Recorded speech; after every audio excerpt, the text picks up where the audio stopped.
আজি হতে শতবর্ষ পরে এ তুমি পড়িছ বসি আমার কবিতাখানি কৌতূহল ভরে।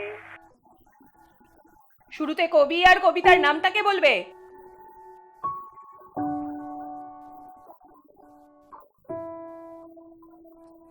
আমারই চেতনার রঙে। আমারই চেতনার রঙে পান্না হলো পান্না হলো লাল, পান্না হলো সবুজ, পান্না হলো সবুজ, চুনি উঠলো নীল, চুনি উঠলো রাঙা হয়ে, চুনি উঠলো রাঙা হয়ে, আমি চোখ বুঝলুম চোখ মেললুম আকাশে। আমি চোখ মেললুম আকাশে, নিভে গেল জ্বলে আলো। উঠলো আলো। কিচ্ছু মুখস্থ হয়নি, কিচ্ছু মুখস্থ হয়নি। গত দুদিন ধরে একটা দুপাতার কবিতা, সেটা তুমি মুখস্থ করতে পারছো না। একটু পরেই তো সবাই চলে আসবে। শ্রাবন্তী আন্টি আসবেন, তুমি কখন কবিতাটা মুখস্থ করবে আর কখনই বা আবৃত্তি করবে? সন্দীপ, সন্দীপ, শুনছো? ওকে এই ঘরে পাঠাও। চলো, পাপা ডাকছে।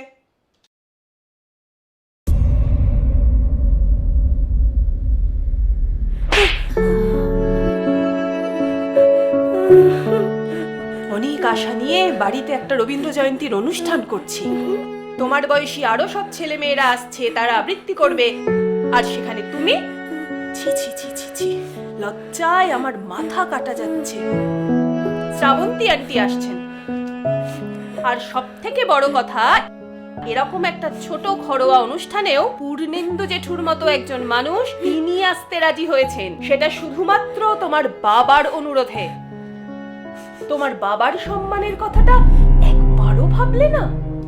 ওকে এখানে আটকে রাখো, এখনো 2 ঘন্টা সময় আছে, বসে ওটা মুখস্থ করে নিক। বসো। আর হ্যাঁ, একটা কথা বলে দাও, পুরো অনুষ্ঠানটা ভিডিও করা হচ্ছে। যদিও ভুল বলে, তাহলে কিন্তু আমি ওটা ওর স্কুলের গ্রুপে পোস্ট করে দেব। না বাবা, প্লিজ এটা করো না বাবা, না বাবা, মামা ঠিক আছে, ঠিক আছে, এখন মুখস্থ করো। করো না শুরু করো। মা, প্লিজ এটা করো না মা, মা প্লিজ করো না মা, ও মা, ও মা। কবরে খুশিয়া খুলেছে অগণের জনে বকুল শাখায়, দোলায় কে আছে দুলেছে, দোদুল দুলেছে, দোদুল দুলেছে, দোদুল দুলেছে। ধরে ঘন ধারা নব পল্লবে কাঁপেছে কানন ঝিল্লির রবে, ঝরে ঘন ধারা নব পল্লবে কাঁপেছে কানন ঝিল্লির রবে। তীর ছাপে নদী কল কল্লোলে, কল কল্লোলে এলো পল্লীর কাছে রে, হৃদয় আমার নাচে রে আজকে, ময়ূরের মতো নাচে রে, নাচে রে। এরপরে আসবে আরেকজন শিশু শিল্পী, আপনাদের সামনে রবীন্দ্রনাথের কবিতা আবৃত্তি করবে সবুজ। নমস্কার। বিশ্বকবি রবীন্দ্রনাথ ঠাকুরের লেখা কবিতা বীরপুরুষ। মনে করো যেন বিদেশ ঘুরে মাকে নিয়ে যাচ্ছি অনেক দূরে। তুমি যাচ্ছ পালকিতে মাচড়ে, দরজা দুটো একটুকু ফাঁক করে। আমি যাচ্ছি রাঙা ঘোড়ার পরে, টগবগিয়ে তোমার পাশে পাশে। রাস্তা থেকে ঘোড়ার খুঁড়ে খুঁড়ে রাঙা ধুলোয় মেয়ে ঘুরিয়ে আসে। এটা সন্ধে হলো, হ্যাঁ, চিনামি আটপুল করে পাটি। ছতলায় উঠে গেছে ইনি না? যেন জোড়া দিঘির মাঠে ধু ধু করে যেদিক পানে চাই। আর ইনি হচ্ছেন রাজেশ দা, কোনোখানে জনমানব নাই। কলেজের ভিজিটিং প্রফেসর, যেন আমাদের ফ্যামিলি আপন ফ্রেন্ড। মনে তাই। আর ইনি ভয় হচ্ছেন পেয়েছো? সিরাজজি, ভাবছো সাহিত্যের একজন এই স্কলার কোথা? ছেলে, সম্প্রতি একটা আমি বই প্রকাশ বলছি, করেছেন। ভয় তাই না? করো না বাবু। রবীন্দ্রনাথের কবিতাগুচ্ছের ওই উর্দু দেখা অনুবাদ। যায় মরা নদীর সোঁতা, চোর কাঁটাতে মাঠ রয়েছে ঢেকে, মাঝখানে বলছি, রুহি, পথ শোনো, গিয়েছে এই বেঁকে যে ছেলেটি গরু আবৃত্তি করছে বাছুর খুব নেই ভালো। কোনোখানে তোমার ছেলে? না সন্ধে না, হতে ও আমার ছেলের গেছে বন্ধু। গায়ের আমার পানে ছেলে ভেতরে রেডি হচ্ছে। আমরা আপনি বরং কোথায় বসুন, যাচ্ছি? আমি বরং চট করে কে দেখে আসি তা যে জানে? রেডি ও রেডি হলো কিনা। অন্ধকারে দেখা যায় না ভালো গোলাপের দিকে চেয়ে বললেন, সুন্দর সুন্দর হয়েছে। তুমি বলবে এটা সত্য কথা, আমি বলবো এ গভীর বাণী নয়। তুমি বলবে ওই যে কার আসতেছে ডাক ছেড়ে তুমি ভয় পালকিতে এক কোণে ঠাকুর দেবতা স্মরণ করছো মনে কবিতা বলার সময় মুখটা ওরকম বাংলার পাঁচের মতো করে রাখবে না, হাসি হাসি মুখ নিয়ে বলবে, ঠিক আছে? আমি আছি ভয় কেন মা করো হাতে লাঠি মাথায় ছাকরা চুল কানে তাদের গোঁজা জবার ফুল আমি বলি দাঁড়া পণ্ডিত বলছেন বুড়ো চন্দ্রটা নিষ্ঠুর হাসি তার। গোলাপের দিকে চেয়ে বললেন, সুন্দর নিষ্ঠুর হাসি তার, নিষ্ঠুর হাসি তার। বলছেন নিষ্ঠুর হাসি তার, হাসি তার, নিষ্ঠুর হাসি তার, নিষ্ঠুর হাসি তার। আমি এর গভীর বাণী। আমার মুক্তি আলোয় আলোয় এ আকাশে আমার মুক্তি আলোয় আলোয় আমার মুক্তি ধুলায় ধুলায় ঘাসে ঘাসে এ আমার এই চেতনা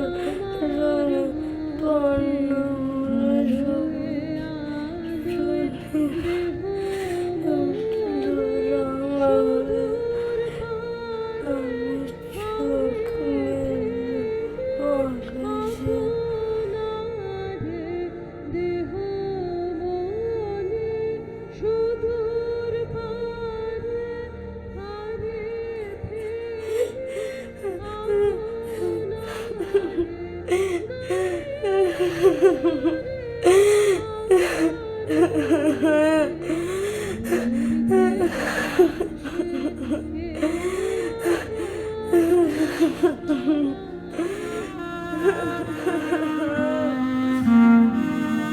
এবারে আমি আমাদের মধ্যে উপস্থিত বিশিষ্ট রবীন্দ্র বিশেষজ্ঞ গবেষক ডক্টর পূর্ণেন্দু সরকার মহাশয়কে অনুরোধ করব এখানে এসে আসন গ্রহণ করার জন্য।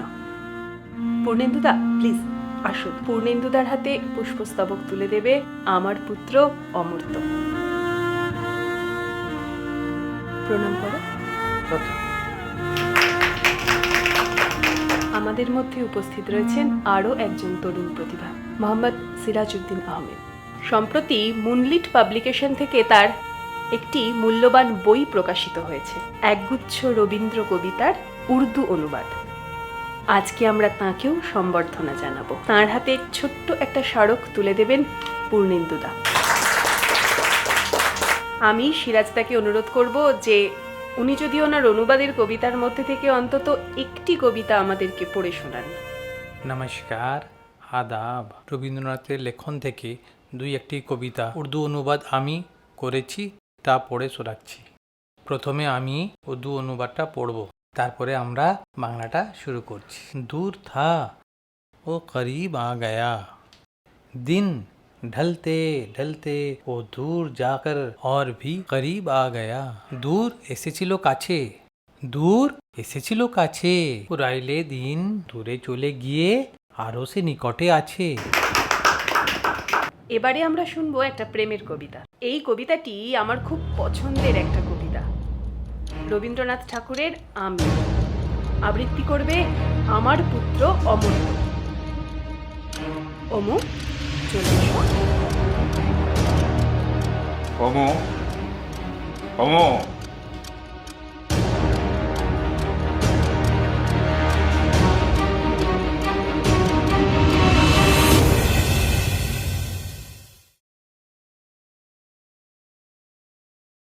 আমি লিখেছেন রবীন্দ্রনাথ ঠাকুর।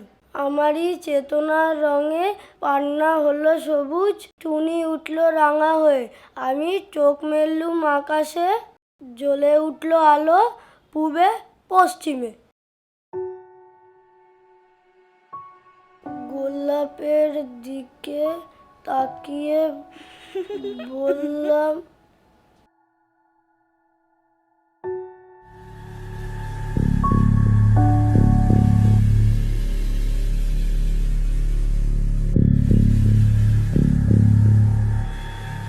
কি হয়েছে ভুলে গেছো? শোনো, মুখস্থ করে ভুলে যাওয়াটা কোনো লজ্জার বিষয় নয়, কিন্তু শুধুমাত্র মুখস্থ বিদ্যা সেটা হলো লজ্জার। তুমি তো অনেকটা বললে। হ্যাঁ, কি হয়েছে? ভালো বলেছো তো তুমি। আপনারা হাততালি দিন ওর জন্য। তুমি ওখানে বসো।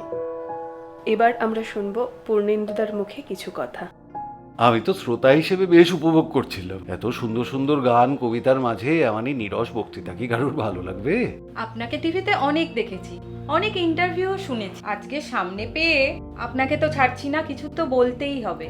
আমি বরং একটা মজার গল্প বলি। এই আমাদের অমর্ত্যবাবু যে কবিতাটা বলছিল, গল্পটা এই কবিতাটা নিয়ে। তোমরা সবাই আপনারা চোখ বন্ধ করুন, এবার মনে মনে ভাবুন আমাদের এই পৃথিবীটা মহাশূন্যে একটা বলের মতো ভেসে বেড়াচ্ছে। অন্ধকার মহাশূন্য, তার মধ্যে চাঁদ, তারা, নক্ষত্র, নীহারিকা, এমনকি আমাদের সৌরজগতের এই গ্রহগুলো সব এক একটা বুদবুদের মতো ভেসে বেড়াচ্ছে, ভেসে ভেসে বেড়াচ্ছে। এবার চোখ খোলো। কি দেখলে? কিছু দেখতে পেলে? আমি বলবো, আমি স্যাটার্নের রিং দেখতে পেয়েছি। আচ্ছা আচ্ছা, বেশ বেশ বেশ। এবার বলো তো, আমরা যদি পৃথিবীতে না থাকতাম, বা এই পৃথিবীতে কেন, এই মহাবিশ্বে কোথাও যদি কোনো বুদ্ধিমান প্রাণী না থাকতো, তাহলে এই গ্রহ নক্ষত্রগুলোকে কেউ দেখতে পেত কি? মর্ত্যবাবু, রবীন্দ্রনাথ এই আমি কবিতাতে এই কথাটাই বলতে চেয়েছেন। এই পৃথিবীতে, এই মহাবিশ্বে যা কিছু আছে তা দেখবার মতো, অনুভব করার মতো কেউ যদি কোথাও না থাকতো, তাহলে এই মহাবিশ্বের কোনো অস্তিত্বই থাকতো না। এই পান্নাকে সবুজ ভাবছি তাই সে সবুজ, চুনিকে রাঙা ভাবছি তাই সে রাঙা, লাল। আমরা যদি সুন্দর না ভাবতাম, তাহলে গোলাপ কি সুন্দর হতো? শ্রোডিঙ্গার ক্যাটের গল্পটা বলি। এরউইন শ্রোডিঙ্গার, তিনিও এক বিখ্যাত বিজ্ঞানী। তো এই শ্রোডিঙ্গার একটা বিড়াল নিয়ে পরীক্ষার কথা বলেছিলেন। মানে সত্যি বিড়াল না, এটা একটা থট এক্সপেরিমেন্ট, মানে মনে মনে কল্পনা করা। কিন্তু এটা করতে গেলে তোমাদের মধ্যে কোনো একজনকে মানে বিড়াল সাজাতে পারলে খুব ভালো হতো। কাকে সাজাই কাকে? অমর্ত্যবাবু, ও অমর্ত্য, তুমি ওঠো তো, বিড়াল সাজবে দেখি। তুমি যদি ভালো বিড়াল সাজতে পারো, তাহলে এটা আবার আমি তোমাকে দিয়ে দেবো, ঠিক আছে? দাঁড়িয়ে পড়ো। একটা বিড়ালের মুখোশ পাওয়া গেলে বেশ হতো। বাড়িতে বিড়ালের মুখোশ টুখোশ কিছু আছে? বিড়ালের? না, বিড়ালের মুখোশ নেই। হ্যাঁ, তবে ওই বাঘের মুখোশ একটা আছে, ওটা হলে কি চলতে পারে? বিড়াল তো এমনিতেও বাঘের মাসি, হতেই হবে। নিয়ে এসো নিয়ে এসো। আচ্ছা, আনছি।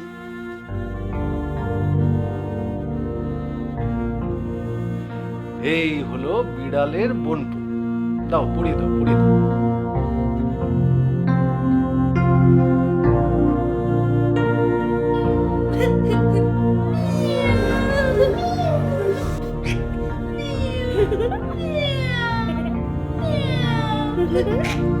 এই তো বেশ। এবার এই বিড়ালটাকে ঘরের মধ্যে ঢুকিয়ে দরজা বন্ধ করে দাও।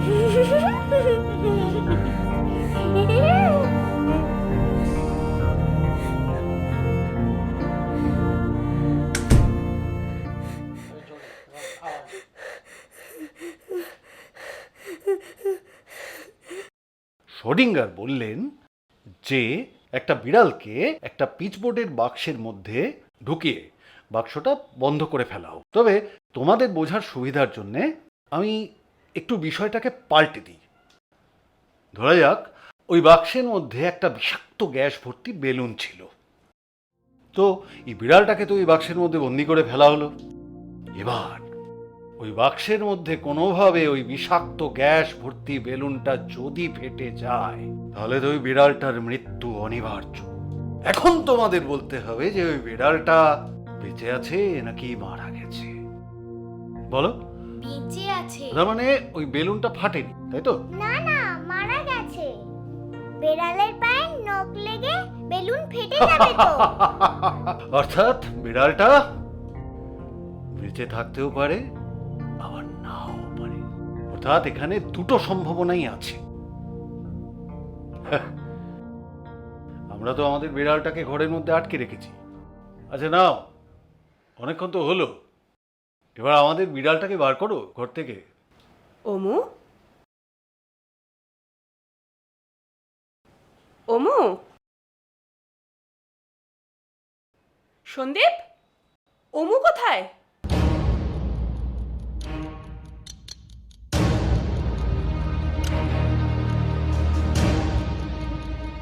ওমু, ওমু, সন্দীপ, সন্দীপ, তুমি নিচে যাও। সন্দীপ, তুমি নিচে যাও। তুমি নিচে যাও। সন্দীপ, তুমি নিচে যাও। ওমু,